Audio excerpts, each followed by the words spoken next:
आखिर में खड़ा हो गया ना। आखिर में अर्जुन ने श्री कृष्ण जी का ज्ञान सुन के क्या कहा, नष्टो मोहा सुनते लगता।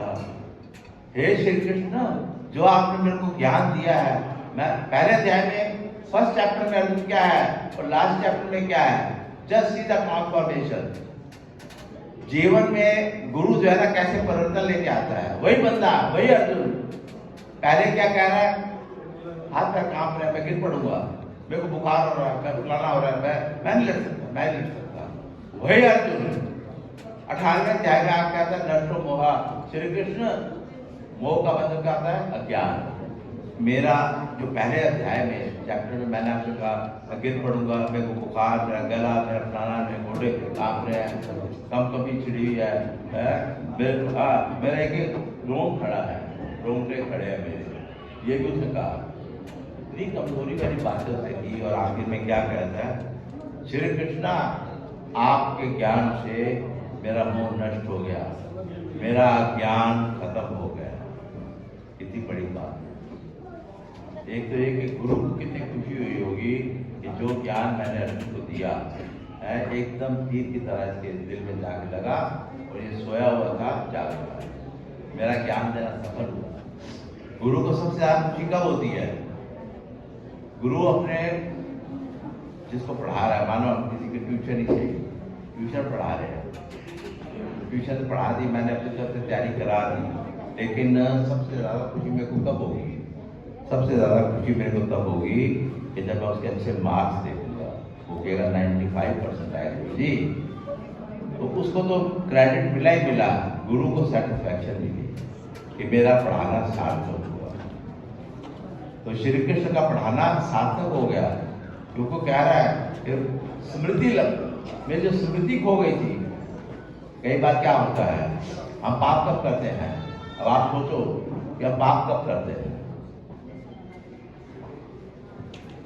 अर्जुन ने भी पूछा था कि इंसान सब जानता है कि मैं चोरी कर रहा हूँ, आप यहाँ पैसे पड़े हो हैं, 100 के 5 पैसों का नोट दे के मेरी नींद खराब हो गई, मैंने उठते समय जरा ऐसा करके गोल मोटर से उठा के दे दिया, तो क्या मैं नहीं जानता मैं क्या कर रहा हूँ, जरा नहीं पता, तो किसी के गिरोह पैसे छुपा उठा रहा है, तो तुझे के मन पता नहीं लगा, उठ गया मैं तेरे जेब में चले गए, तूने खुद किया है, तूने खुद किया है, तेरे हाथ उधर, तेरी आंखें गई उधर, तेरी आंखें गई उधर और आंखों ने देखा तो मन में लालच आ गया, तो मन में लालच आ गया तो मेरे पैर उधर को बढ़ गए, पैर उधर को बढ़ गए, वहां पहुंच के मेरे हाथ आ गया, हाथ आ गया, मैं अंदर अंदर डाल गया।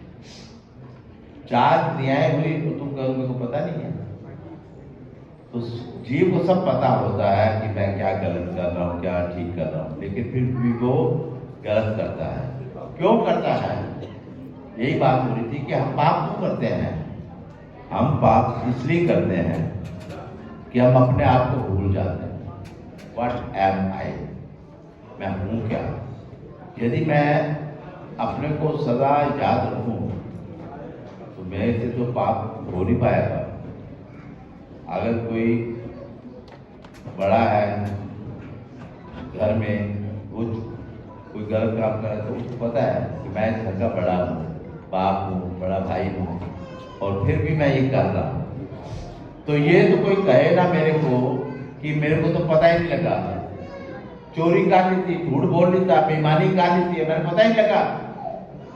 क्यों ऐसे, एक तो किया और ऊपर से फिर जो है ना बात को झूठ भी बोला, तो सबको पता होता है कि मैं क्या कर रहा हूं।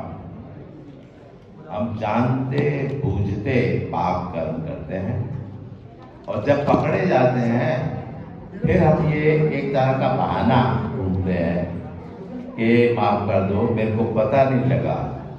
रेड लाइट है सामने, रेड लाइट है सामने, तो कार चला के निकलना पे आवे तो तेरी अखा पर्दा पे ऐसी या तेरे रेड आंखों का कई को कलर लाइन होते हैं, उनको पता नहीं लगता मैं केड़ा रंग है, मैं कलर ब्लाइंड, मेरे को हरा लाल में कोई फर्क ही नहीं पता, पीले से कोई फर्क ही नहीं पता। क्या ब्लाइंड है क्या? ब्लाइंड भी नहीं है, तो फिर क्यों ऐसा तूने किया, क्यों तूने क्रॉस किया? तूने जानते बूझते किया। तो श्री कृष्ण से गीता शास्त्र में जो दो चीजें आपको अपनी लाइफ में एक समझो कि अपने जीवन का एक असूल बना लेना चाहिए। No self pity and no escapism. कर्तव्य करने से भागना नहीं और रोना धोना नहीं। श्री चक्रधर महाराज जी ने भी जो है ना यही ज्ञान दिया हुआ है। सेल्फ पिटी कभी मत करो, अपने आप को कमजोर कभी मत समझो, अपने आप को दुर्बल कभी मत समझो। अरे हमारे भीतर आत्मा है और इस आत्मा में ही सब कुछ है, इसके अंदर ही ताकत है, इसी के अंदर ताकत है। अपने आप में ही अपने आप को खुश रखना, अपने आप में ही अपने बुद्धि को कायम रखना, अपने आप ही अपने आप को धर्म में लगाए रखना और अपने आप ही अपने आप को संतोष समझना। डोंट थिंक कि आप कुछ दोगे तो मेरे को खुशी मिलेगी। ये आप लोगों की सोच है कि देने से महात्मा खुश हो जाएगा। महात्मा या कोई भी जीव एनी, ये हमारी नादानी है। गीता का एक असूल है, वो असूल भी आप, और मैं 50 असूल बता रहे, एक असूल ही आप ले लो, एक असूल ही आप याद रख लो कि चलो आज के अंदर एक चीज सुनी है तो इस मैं फॉलो करांगा।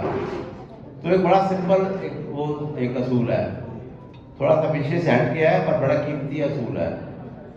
आत्मनैव आत्मन तुष्ट, ये वर्ड कभी ना भूलना। आत्मनैव आत्मन तुष्ट, क्या मतलब तुमको क्या कह रहे हैं भगवान जी? भगवान जी कह रहे हैं अर्जुन, अपने आप को हम हर चीज क्यों करते हैं?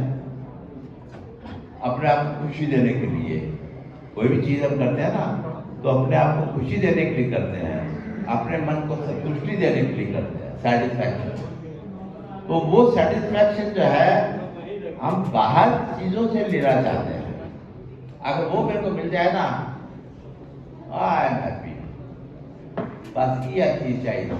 वो कपड़ा मिल जावे, वो पेन मिल जावे, वो मोबाइल मिल जावे, वो सैंडल मिल जाए, वो घड़ी मिल जाए, मैं ये चाहता था, ये चाहता मिल गया। वो चीज खाने का दिल करता पे वो मिल गई, आह ये चाहिए मिल गई। तो हमारी जो संतुष्टि है लाइफ में कदम कदम पे है ना। ये तो अभी तो भूख लगी है तो ये रोटी ये सब्जी मिल जाए तो, अच्छा उसका सोना एक कमरा पखिया ठंडा मिल जाए तो, वो पानी पीना मिल जाए तो एक मिनट बाद संतुष्टि हमारी क्रिएट होती रहती है। और एक मिनट बाद हम दूसरों के ऊपर डिपेंड करते हैं और वो ना मिलने से हम वी आर अनहैप्पी। हमारी हैप्पीनेस और हमारी अनहैप्पीनेस, सेटिस्फैक्शन एंड अनसेटिस्फैक्शन किसके ऊपर डिपेंडेंट है? दूसरों के ऊपर। वो हो गया